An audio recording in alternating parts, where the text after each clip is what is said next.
gorgeous Durbanites, welcome to another exciting episode of Iziko Live Show with myself, Unkosazane Tambuza. Today I'll bring you what's trending, career-wise and Iziko out and about in this beautiful city of Durban. But first up, let's see what's trending.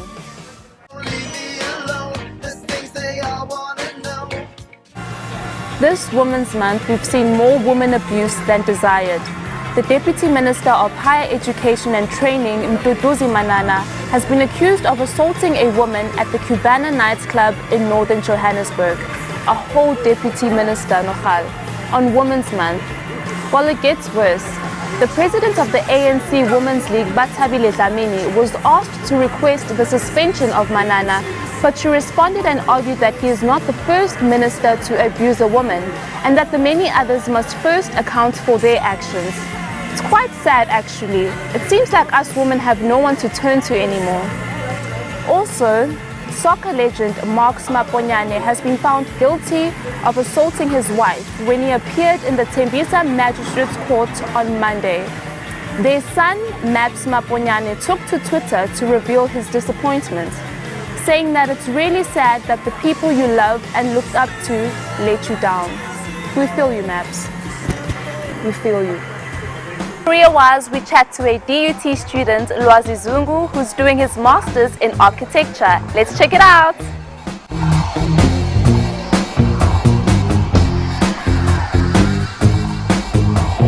Hi, my name is Lwazi Zungu. I'm a candidate senior architectural technologist at Bill Ellen's Architects.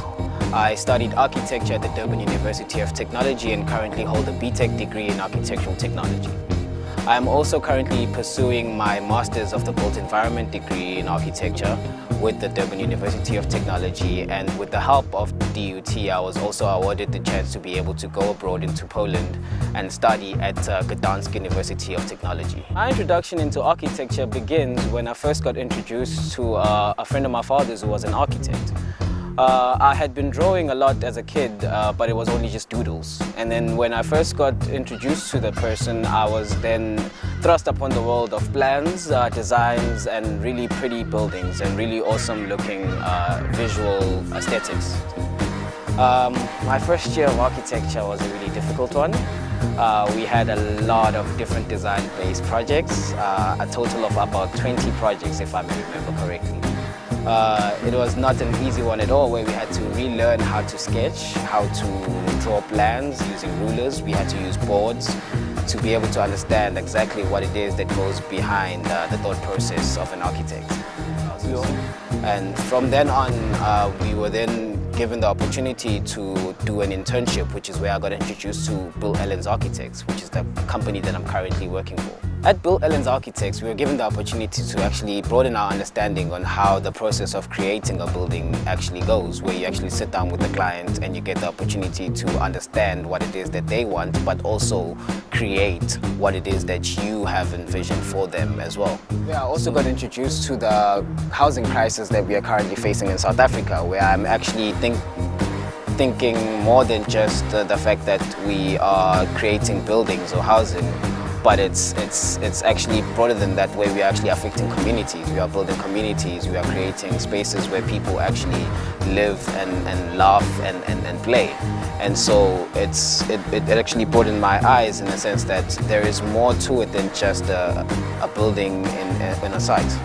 My experience in Poland really broadened my love and passion for architecture, where I was given the opportunity to actually study in the opposite way that I'd actually been studying here in South Africa, here at DUT. A lot of the things that they do there are quite done differently and to the opposite, where they start from where we end off in Poland. So that was a very difficult and different experience for me. That whole experience really made me appreciate architecture in a way that is unfathomable, because I was then able to actually gain new ways of trying to create the same things that I've been creating for the past few years. Architecture is never really static, but it's always an ongoing conversation, where someone will always need a house to live in, and someone will always need an office block to work from. And so with these conversations, you're then able to understand different types of buildings every time you work on a different project. For For Iziko Out and About, we're at the South African Traditional Music Awards rally that absolutely coloured the streets of Durban. We enjoyed all the festivities that the event had to offer, but I'm not going to say too much. I'm going to let you see it for yourself. We are at the Mini Park, better known as the workshop, where hundreds of young South Africans have gathered to commemorate and celebrate South African traditional music. Well, let's speak to a few of them and find out why they are here today. And the nominations will be happening a little later tonight at the Durban ICC. But first, let's find out from our people what is going on.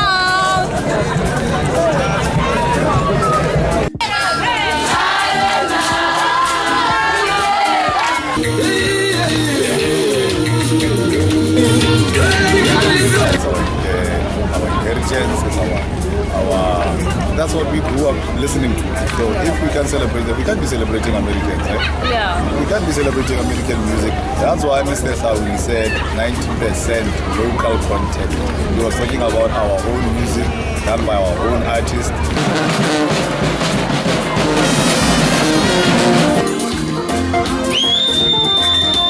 Yabona namhlanje kwenzeka into enkulu amasarma azomemezela abaqokelwe ku-2017 uma nominations ahlukahlukene basebenza ke i-cultural parade la ofuna kuna sihlobise idolobha sibe bahle sihambe babone netheku libone ukuthi libaluleke kangakanani kodwa sibe sazi ukuthi na wonke umuntu uzobe ebheke le ebukima bobupirima.